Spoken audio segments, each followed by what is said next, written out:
اعوذ باللہ من الشیطان الرجیم بسم اللہ الرحمن الرحیم رب اشرح لی صدری ویسر لی امری واحلل عقدۃ من لسانی یفقہوا قولی۔ اچھا، تو کیا آپ مجھے بتا سکتے ہیں کہ ضمیر کسے کہتے ہیں؟ ضمیر بھی ایک اسم ہوتا ہے۔ آپ کو یاد ہوگا نا کہ ہم نے پارٹس آف اسپیچ میں جو اسم کی اقسام پڑھی تھی ان میں سے ایک قسم کا نام ضمیر بھی تھا، لیکن کیوں؟ کیونکہ اسے اسم کے متبادل استعمال کیا جاتا ہے، یعنی ایک اسم کو بار بار لکھنے کی جگہ ہم ضمیر کو اس اسم کی جگہ پر لکھ دیتے ہیں، یعنی کسی اسم کی تکرار سے بچنے کی خاطر ہم ضمیر کو استعمال کرتے ہیں۔ مثلا میں کہتی ہوں حامد آیا، حامد نے ہاتھ منہ دھویا، حامد نے کھانا کھایا، پھر حامد بازار گیا۔ تو دیکھیں یہ کتنا بے تکا اور نامعقول سا لگ رہا ہے۔ چلیے اب میں اس کی جگہ کہتی ہوں حامد آیا، اس نے ہاتھ منہ دھویا، اس نے کھانا کھایا، پھر وہ بازار گیا۔ اب یہ کتنا مناسب لگ رہا ہے۔ پہلے پیراگراف میں نے حامد کے اسم کو بار بار استعمال کیا، لیکن دوسرے پیراگراف میں جو میں نے حامد کے نام کی جگہ پر اس اور وہ کو استعمال کیا، یہی دراصل ضمائر ہیں۔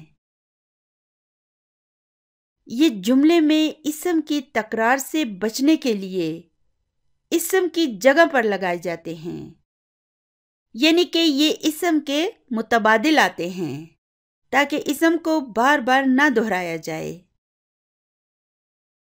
امید ہے کہ اب آپ کو سمجھ آ گیا ہوگا کہ ضمیر کسے کہتے ہیں۔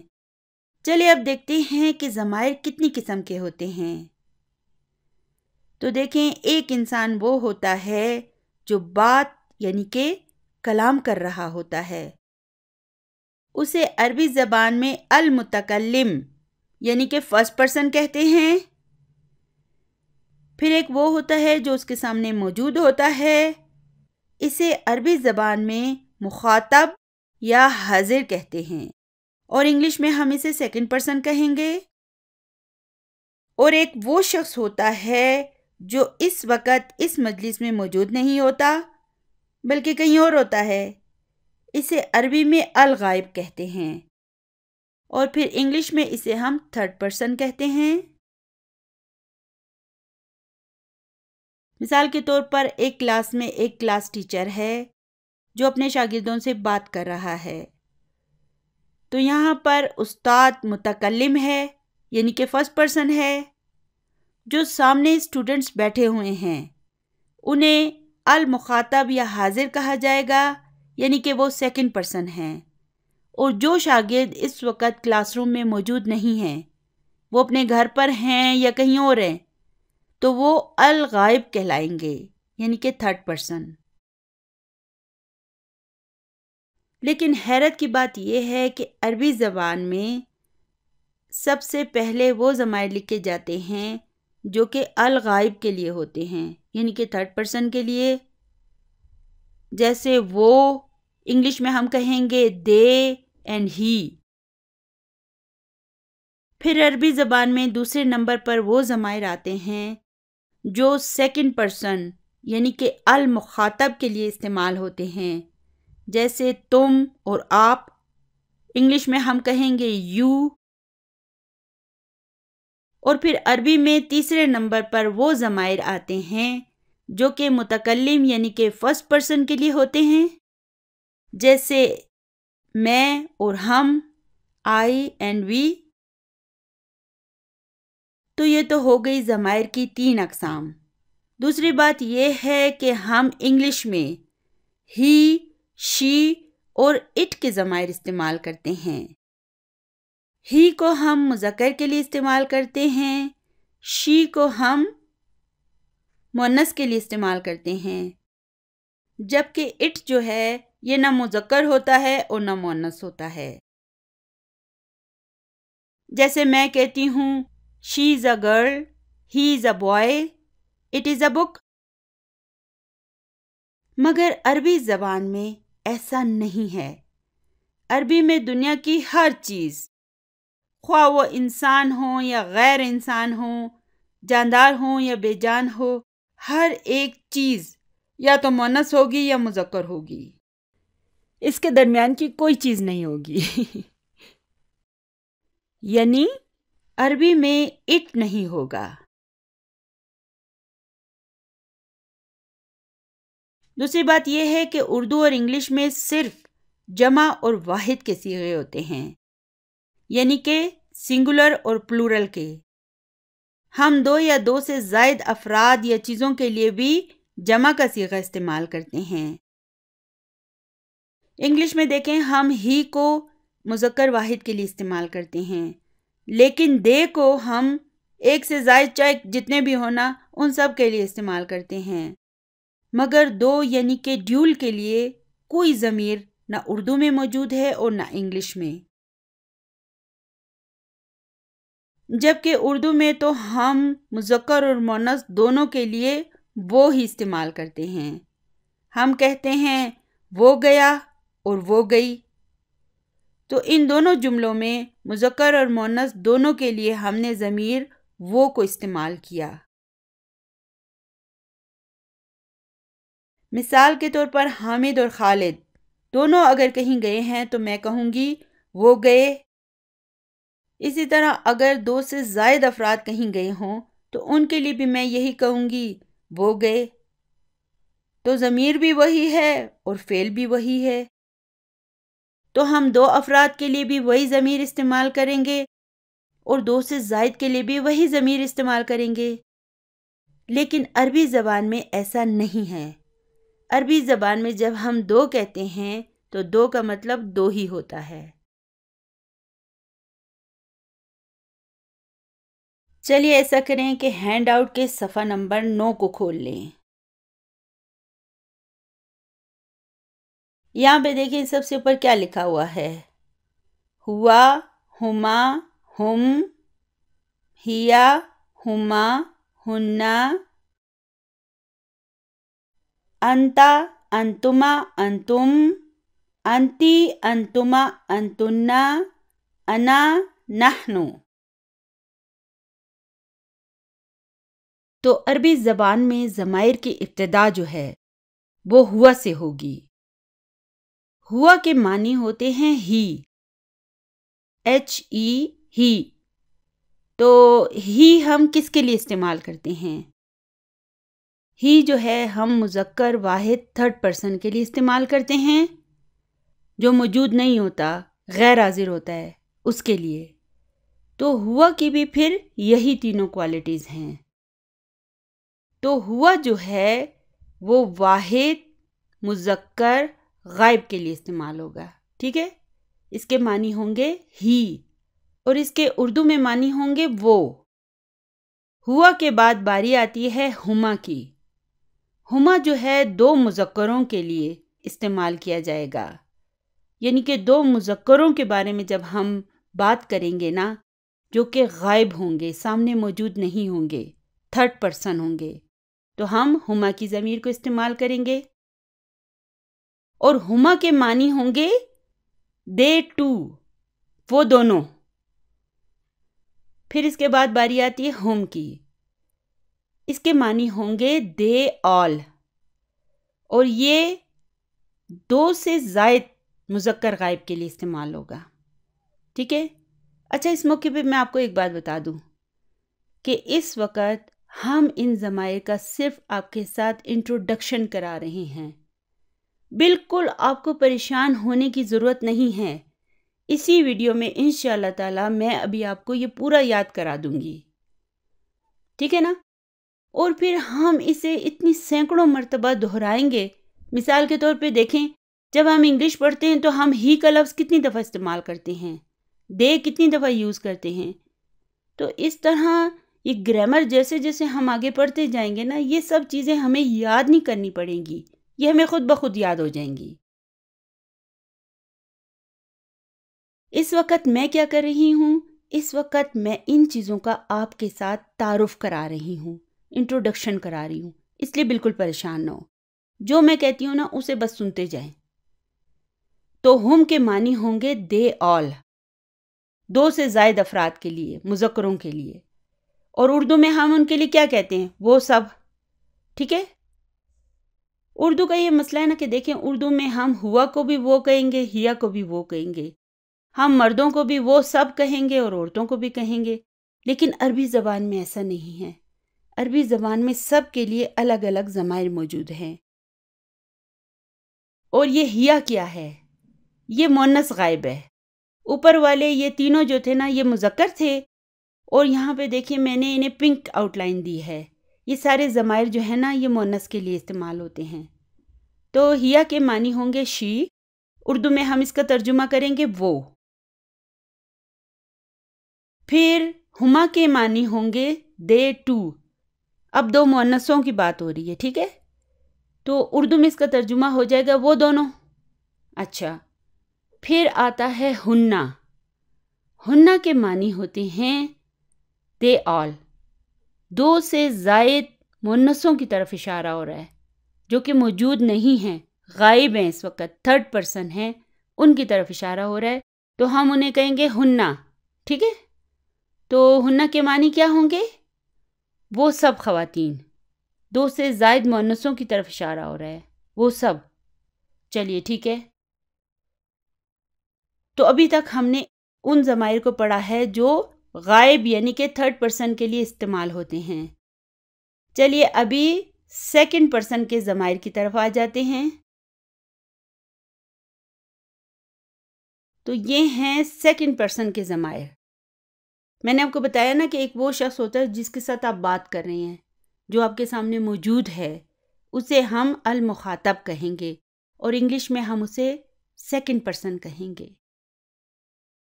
تو اس کے لیے انتا آتا ہے. ایک آدمی جو ہمارے سامنے موجود ہے اسے ہم کہیں گے انتا. انگلش میں اس کا ترجمہ ہوگا یو، اور اردو میں تم. 2 آدمیوں کی اگر ہم بات کریں گے جو کہ ہمارے سامنے موجود ہیں تو ہم کہیں گے انتما، یعنی کہ یو ٹو، تم دونوں. پھر 2 سے زائد مذکر جو ہمارے سامنے موجود ہیں تو انہیں ہم کہیں گے انتم، یعنی کہ یو آل، تم سب. ٹھیک ہے. یہ کس کی بات ہو رہی ہے؟ مخاطب کی بات ہو رہی ہے. 2nd person. 2nd پرسن کون ہوتے ہیں؟ جو آپ کے سامنے موجود ہوتے ہیں، حاضر ہوتے ہیں. انہیں المخاطب بھی کہا جاتا ہے اور حاضر بھی کہا جاتا ہے. ٹھیک ہے. عربی میں ہم کہیں گے حاضر. تو پھر اس کے بعد باری آتی ہے مؤنث مخاطب کی، خواتین کے لیے. تو ایک خاتون جو ہمارے سامنے ہو تو ہم اسے کہیں گے انتی. انگلش میں اس کے معنی ہوں گے یو، اور اردو میں تم. اور 2 خواتین کے لیے ہم کہیں گے انتما، یعنی تم دونوں، یو ٹو. اور 2 سے زائد خواتین جو ہمارے سامنے موجود ہوں، جن کے ساتھ ہم بات کر رہے ہیں، ان کے لیے انتنا کی ضمیر استعمال ہوگی. ٹھیک ہے نا. 2 سے زائد خواتین جو ہمارے سامنے موجود ہوں، 2nd پرسن.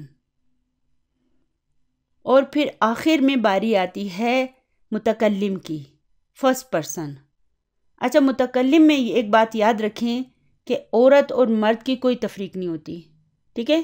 عورت بھی اپنے آپ کو کہے گی انا، اور مرد بھی اپنے آپ کو انا کہے گا. انگلش میں ہم کہتے ہیں آئی. ٹھیک ہے. ایک عورت بھی اپنے آپ کو آئی کہے گی اور مرد بھی کہے گا. اسی طرح اردو میں ہم کہتے ہیں میں. عورت بھی کہتی ہے کہ میں پڑھوں گی اور مرد بھی کہتا ہے میں پڑھوں گا. تو اس طرح اردو میں بھی 1st پرسن میں مذکر اور مؤنث کی تفریق نہیں ہوتی. اس میں صرف 2 ہی صیغے ہوتے ہیں. ایک ہے انا اور دوسرا ہے نحنو. نحنو کا مطلب ہے ہم، وی. ٹھیک ہے. تو میں آپ کو دوبارہ کہہ رہی ہوں کہ خدا کے لیے بالکل پریشان ہونے کی ضرورت نہیں ہے. آج الحمدللہ میں نے اللہ تعالیٰ کے فضل سے پورا دن لگا کرنا آپ کے لیے کمپیوٹر پر یہ چارٹس بنائے ہیں تاکہ ان کے معنی اردو انگلش میں سارے میں آپ کو لکھ کر دے دوں اور آپ کے لیے بات جو ہے نا وہ مکمل طور پر واضح ہو جائے. ٹھیک ہے. تو چلیے اب ایسا کرتے ہیں کہ انہیں اپنی انگلیوں پر تسبیح کی طرح پڑھ کے یاد کرتے ہیں۔ وہ کیسے؟ چلیے میں آپ کو بتاتی ہوں۔ تو دیکھیں ابھی ہم نے جو ضمائر پڑھے ہیں نا، انہیں یاد کرنے کے لیے ہم ایک ایک انگلی کو مخصوص کر دیں گے۔ مثال کے طور پہ یہ پہلی جو شہادت کی انگلی ہے نا، اسے آپ مذکر غائب کے لیے مخصوص کر دیں، ٹھیک ہے؟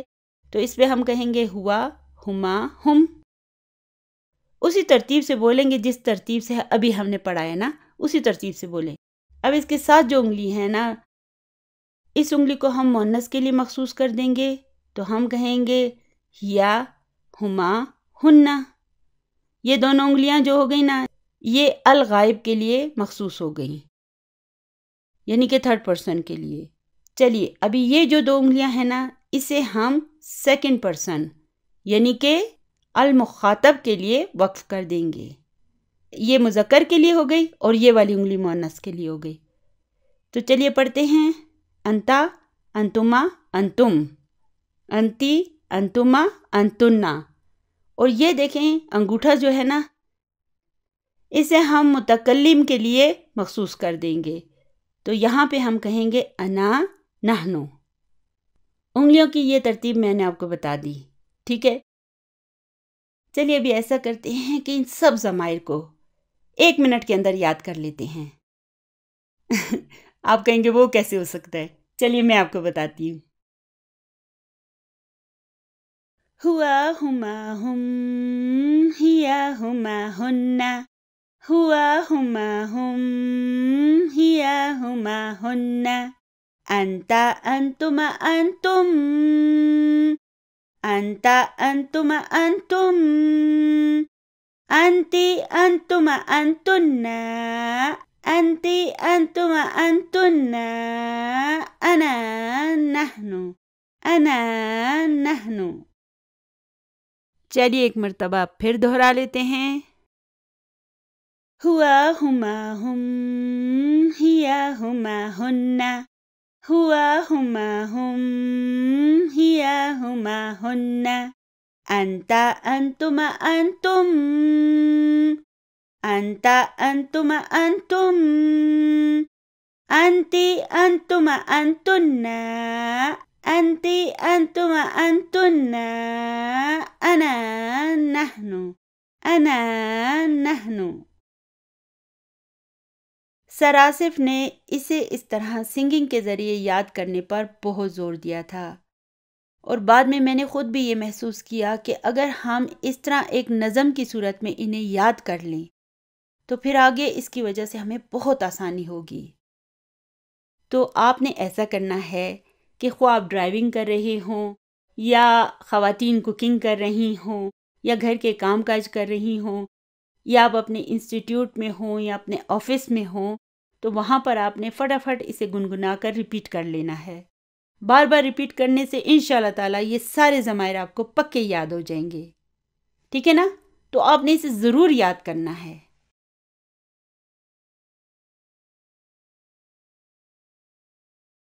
پچھلے اسباق میں ہم پڑھ چکے ہیں کہ مبتدا مرفوع ہوتا ہے اور معرفہ ہوتا ہے، چونکہ ضمیر بھی مبتدا کی جگہ پر آتا ہے، اس لیے یاد رکھیں کہ یہ بھی ہمیشہ معرفہ اور مرفوع ہوگا۔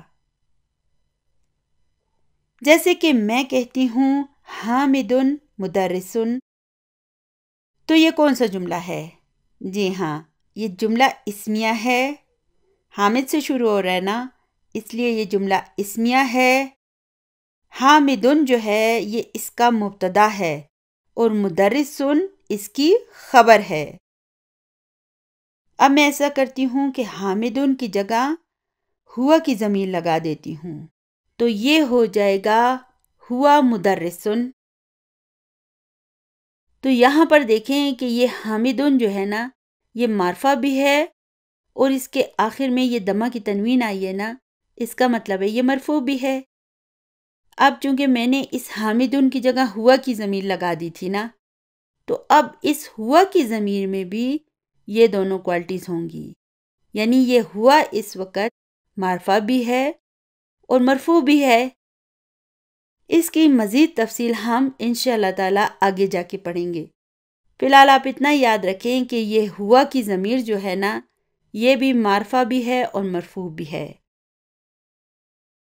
تو یہ جو ضمائر ہم نے ابھی پڑھے ہیں نا، یہ سارے منفصل ضمائر کہلائیں گے۔ یہ ضمائر کیا کہلائیں گے؟ منفصل ضمائر۔ منفصل کا کیا مطلب ہے؟ منفصل کا مطلب ہے جو خود سے الگ سے کھڑے رہ سکتے ہیں، انہیں اپنے وجود کو برقرار رکھنے کے لیے کسی سہارے کی ضرورت نہیں ہوتی۔ اور دوسری بات یاد رکھیں کہ چونکہ یہ ضمائر مبتدا کی جگہ آتے ہیں، اس لیے یہ سارے ضمائر جو ہیں نا، یہ مرفوع ضمائر کہلاتے ہیں۔ اردو میں ہم اسے ضمیر کہتے ہیں نا، لیکن عربی میں انہیں ضمیر منفصل کہا جائے گا، یعنی کہ منفصل ضمائر۔ چلیے اب آپ ایسا کریں کہ میرے ساتھ زور سے بولیں، ضمیر منفصل۔ زور سے بولیں، منفصل، منفصل، ضمیر منفصل۔ تو آج ہم نے ضمیر منفصل پڑھا ہے۔ کیا پڑھا ہے؟ ضمیر منفصل۔ چلیے 3 مرتبہ بولیں، ضمیر منفصل، ضمیر منفصل، ضمیر منفصل۔ ربنا آتنا فی الدنیا حسنۃ وفی الآخرۃ حسنۃ وقنا عذاب النار۔ سبحان ربک رب العزۃ عما یصفون وسلام علی المرسلین والحمد للہ رب العالمین۔ جزاکم اللہ خیرا کثیرا۔ السلام علیکم ورحمۃ اللہ وبرکاتہ۔